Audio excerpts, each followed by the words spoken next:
జగన్ ఇది పేరు మాత్రమే కాదు, అభివృద్ధికి సంక్షేమానికి ఓ బ్రాండ్ నేమ్. ఏపీలో ప్రజల సంక్షేమంతో పాటు అభివృద్ధిని పరుగులు పెట్టించింది జగన్.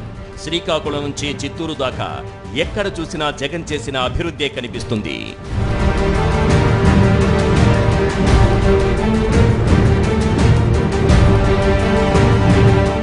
విజయవాడ ఫ్లైఓవర్ పూర్తి చేసింది జగన్. విజయవాడ వాసుల దశాబ్దాల కళ రిటైరింగ్ వాల్ కట్టించింది జగన్.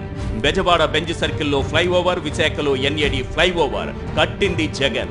సంగం బ్యారేజ్ కట్టించిందెవరంటే వినిపించే పేరు జగన్. పోలవరం పనులను పరుగులు పెట్టించింది జగన్. భోగాపురం ఎయిర్పోర్టు పనులు పట్టాలెక్కించింది జగన్. వెలిగొండ టన్నెల్ పనులు పూర్తి చేసింది జగన్. 4 భారీ పోర్టులు, 10 ఫిషింగ్ హార్బర్లు, 6 ఫిష్ల్యాండ్ సెంటర్లతో అభివృద్ధికి బాటలు వేసింది Jagan.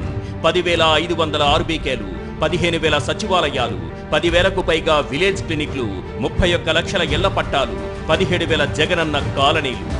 ఉద్దానంలో kidney research and super speciality hospital, 750 కోట్లతో అదే ఉద్దానంలో రక్షిత మంచినీరు. ఒకేసారి 1,25,110 ప్రభుత్వ ఉద్యోగాలు కల్పించి చరిత్ర సృష్టించింది జగన్. రెగ్యులర్, కాంట్రాక్ట్, అవుట్సోర్సింగ్ తో కలిపి 6,38,087 ఉద్యోగాలు. వైద్య విద్య కోసం దేశంలో ఎక్కడా లేని విధంగా 17 ప్రభుత్వ మెడికల్ కాలేజీలు. ప్రభుత్వ స్కూళ్లలో నాడు నేడుతో సహా విద్యారంగానికి 73,417 కోట్లు ఖర్చు చేసింది జగన్. డీబీటీ ద్వారా లబ్ధిదారుల ఖాతాల్లో జమ చేసిన 2,72,000 కోట్ల సంక్షేమం. వీటన్నింటికీ అదనం. అబద్ధపు ప్రచారాలు లేవు. 5 ఏళ్ల అభివృద్ధికి ఇవే సాక్ష్యాలు. అందుకే జగన్ అంటే సంక్షేమానికి చిరునామా, డెవలప్మెంట్ డెస్టినేషన్.